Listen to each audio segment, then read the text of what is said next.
Vivi Paris didampingi kuasa hukumnya. Dr. Togar Situmorang membongkar bukti yang dilakukan oleh Vicky Prasetyo atas dugaan penggelapan dan penipuan. Apa dan bagaimana bukti tersebut? Mari simak video selengkapnya ini. Jadi pada kesempatan ini terima kasih karena kita mau menindaklanjuti LP yang telah dimasukkan oleh klien kita di Polda Metro Jaya di tahun 2022, di mana LP itu sudah terregister, itu 146, nomor 146/1 tahun 2022, di mana pasal yang dikenakan itu pasal 378 dan 372, di mana juga kerugian materi yang ada itu nilainya hampir ratusan juta. Siapa yang dilaporkan? Seseorang yang diduga bernama Vicky Prasetyo, yang dimana berprofesi yaitu entertain ya, seorang entertain, dugaannya seperti itu. Nah, namun yang kita sangat sayangkan itu dari tahun 2022 klien kita Vivi Paris sudah melaporkan ke Polda Metro Jaya, tapi dari pihak Polda Metro Jaya itu tidak ada yang namanya tindakan hukum yang konkret. Artinya law enforcement, seolah-olah hukum itu tebang pilih. Itu makanya kita gelar hari ini, supaya saya mohon, saya advokat Dr. Togar Situmorang, kita minta Polda Metro Jaya, dalam hal ini sekunya Kapolda jangan main-main. Kapolda itu bekerja untuk rakyat, bukan Kapolda itu hanya duduk diam, lalu anak buahnya tidak menjalankan apa instruksi undang-undang. Ini warga negara Indonesia, dia merasa kerugian oleh seseorang yang diduga bernama Vicky Prasetyo, tapi sampai sekarang tidak ada tindak lanjut. Ada informasi Vicky dipanggil, namun tidak pernah mau datang. Kalau memang tidak mau datang, SOP berikutnya adalah gelar naikin statusnya, ya kan, dari lidik berubah jadi sidik agar bisa jemput paksa kalau memang tidak mematuhi aturan hukum yang berlaku itu. Nah, mungkin untuk langkah hukum yang saat ini mau akan diambil itu seperti apa, Bang? Nah, kemarin kita sudah koordinasi dengan pihak Polda Metro Jaya. Polda Metro Jaya mungkin minggu depan ya, Vi? Ya. Minggu depan akan diminta berita acara tambahan, ya. Berita acara tambahan. Lalu juga nanti diminta bukti-buktinya. Nah, ini seperti ini kan jelas ini. Ada bukti-bukti ya, bukti transportnya segala macam ya. Lalu di sini juga ada tanda tangannya orang yang bernama Vicky Prasetyo, diduga ya. Namanya Vicky Prasetyo. Nah, di sini jelas bahwa ada nilai yang sudah diberikan kepada orang tersebut dan orang tersebut mengatakan bahwa akan diinvestasi kepada satu bidang usaha namanya karaoke, namun sampai detik ini wujud karaoke-nya sendiri pun nggak ada, nggak nampak. Jadi kan kalau kita lihat ini aja, bujuk rayunya, ya lalu juga terkait tipu muslihatnya, lalu secara sadar ya dia menyerahkan uang, menyerahkan sesuatu kepada orang bersangkutan, ini aja sudah bisa kita lihat unsur-unsur sudah jelas. Mbak Vivi mungkin boleh flashback sedikit nih mungkin terkait kasus ini, mungkin awalnya itu seperti apa dan janji yang diberikan Kak Vivi itu seperti apa sih? Sebenarnya awalnya itu aku nih diajakin usaha bareng yang namanya karaoke. Lokasinya itu ada di Cikarang saat itu ya, namanya Kudete Karaoke katanya. Lalu ya saya dengan diyakinkan oleh Vicky Prasetyo dengan keuntungan juga, katanya sebulan bisa puluhan juta dan lain sebagainya. Kurang lebih tahun 2019 ya, itu kan. Jadi saya percaya aja lah gitu karena Vicky juga kan bisa meyakinkan saya, gitu kan. Akhirnya, dan pernah dekat. Dan pernah ada hubungan dekat juga gitu. Jadi begitu saya percaya ya saya transfer sejumlah uang gitu. Nah saat itu memang saya itu transfer itu ke rekening adiknya Vicky yang namanya Nabela Gabriela, karena saat itu Vicky Prasetyo itu bilangnya nggak punya rekening pribadi. Akhirnya saya titipkan di situ juga beritanya penitipan dana untuk Vicky Prasetyo begitu di rekening Nabela Gabriela. Nah gitu. Bukan titipan tapi ditransfer kan? Ditransfer, betul, ditransfer titipan dana lah gitu. Karena kan bukan rekening yang bersangkutan, bukan Vicky Prasetyonya tapi adiknya begitu. Dan mereka pun mengakui sudah konfirmasi menerima uangnya. Nah, udah diterima uangnya gitu kan. Nah, Setelah jarak setahun kok tidak ada kejelasan. Saya kekeluargaan, saya minta ketemu, saya WA, iya oke ketemu, iya oke ketemu, tapi sampai sekarang juga tidak ada titik terang. Pada akhirnya Vicky menandatangani surat kesepakatan bersama. Nah, surat kesepakatan bersama ini yang Vicky Prasetyo tanda tangani dan ada saksi juga ingin mengembalikan lah apa yang sudah saya keluarkan. Sejumlah ya 100 juta lah begitu. Tapi sampai sekarang juga udah lewat. 2019 dia tanda tangani, sekarang udah 2024. Jadi 4 tahun ya.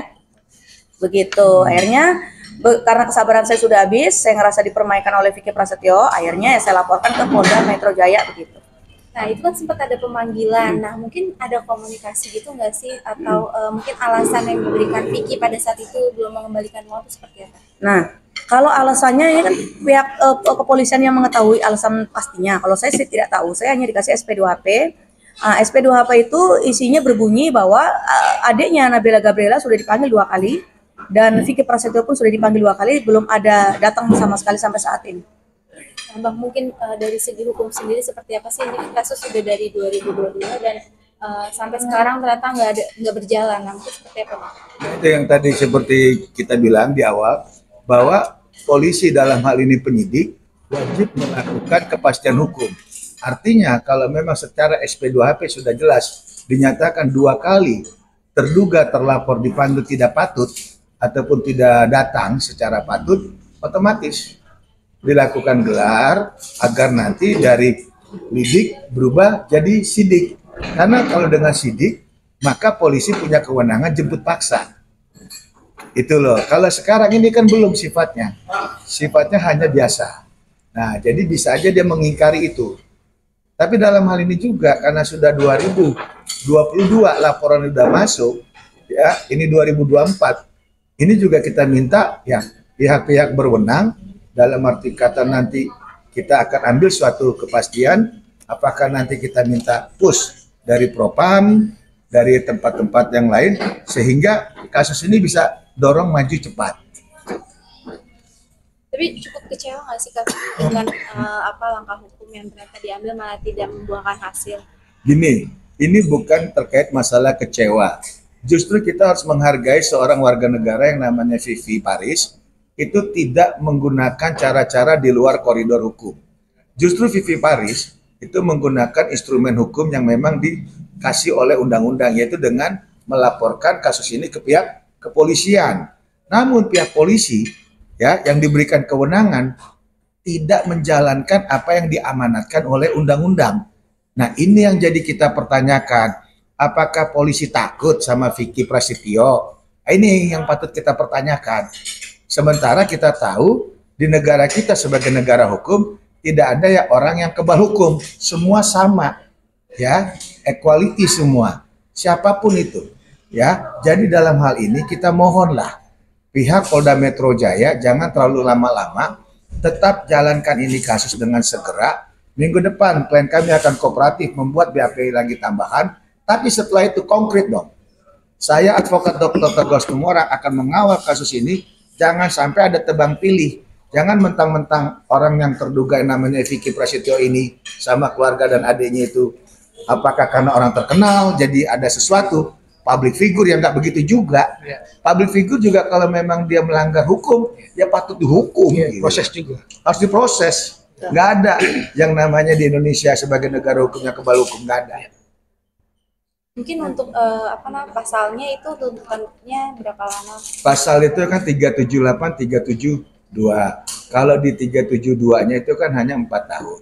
Tapi kalau 378 penipuannya itu kan 5 tahun. Otomatis dengan pasal seperti ini ya sudah bisa lah. Artinya untuk menahan seseorang. Apalagi kalau pasal 372 itu pasal pengecualian. Bukan pasal yang biasa, tapi pasal yang istimewa. Artinya walaupun si pelaku telah mengembalikan dana, itu tidak ada yang namanya pengampunan. Tidak ada yang namanya restoratif justice. Harus melalui persidangan, minimal dikurangin kok. Kalau 372 ya. 372 itu adalah penggelapan. Penggelapan itu adalah pasal yang paling istimewa di antara aturan hukum, di antara KUHP. Kak Vivi, mungkin setelah 2 tahun dilaporkan, kenapa baru meng-up sekarang lagi? Sebenarnya kalau bicara up itu dari awal mula, sebenarnya kejadian yang Gini, karaoke kalau ini. sebetulnya itu bukan terkait up. Ini rasa kekecewaan saja. Karena kita anggap mungkin dia kan orang biasa. Mbak Vivi ini kan seorang wanita. Mungkin dia kurang ada keberanian. Mungkin dia tidak, ilmu pengetahuan hukumnya kurang. Atau datang ke kantor polisi mungkin agak takut atau ragu. Nah, itu loh.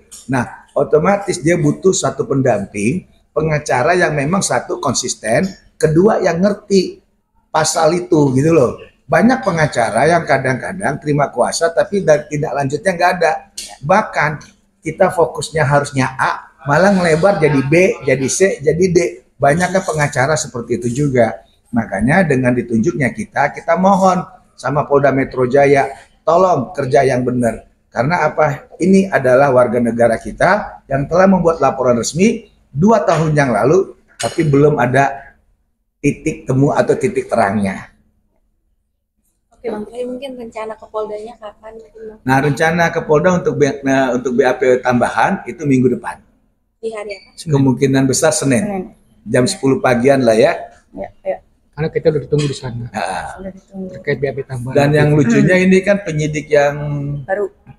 menangani kasus ini sudah berganti. Yang namanya juga sudah lama toh, itu maksudnya.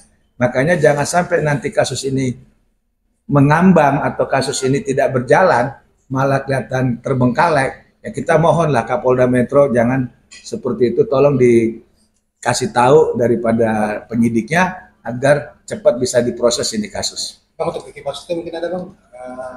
Pesannya. Nah, kalau untuk terduga yang bernama Vicky Prasetyo, saya hanya bisa ketawa.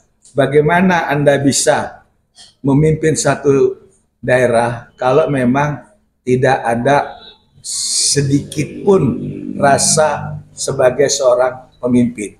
Karena setahu saya, seorang pemimpin atau seorang imam atau seorang laki-laki itu yang dipegang adalah mulutnya. Kalau kita janji, pegang itu omongan, gitu loh. Karena biar bagaimana kita seorang laki-laki patut gentle, jangan malah tidak melaksanakan apa yang kita sudah janjikan. Apalagi uang cuma 100 juta, nggak seberapa lah dengan harga diri, dengan nama baik kita. Apalagi Vivi juga orang baik, 100 juta itu berapa lah. Ada anak juga. Dan dia juga punya anak. Coba di mana hati nurani kita? Kita mau bagaimanapun bercerita, kita bagaimana mau ngomong sama orang, kita orang baik segala macam. Ini loh ada laporan 100 juta lah. Nggak seberapa kok 100 juta. Ya itu aja sih. Tolong selesaikan dengan baik supaya mudah-mudahan Anda bisa menjadi pemimpin yang baik juga. Kita tidak pernah jadi orang besar kalau tidak menyelesaikan masalah yang kecil. Bagaimana kamu menjadi orang besar? Orang yang kecil aja kamu nggak bisa selesaiin.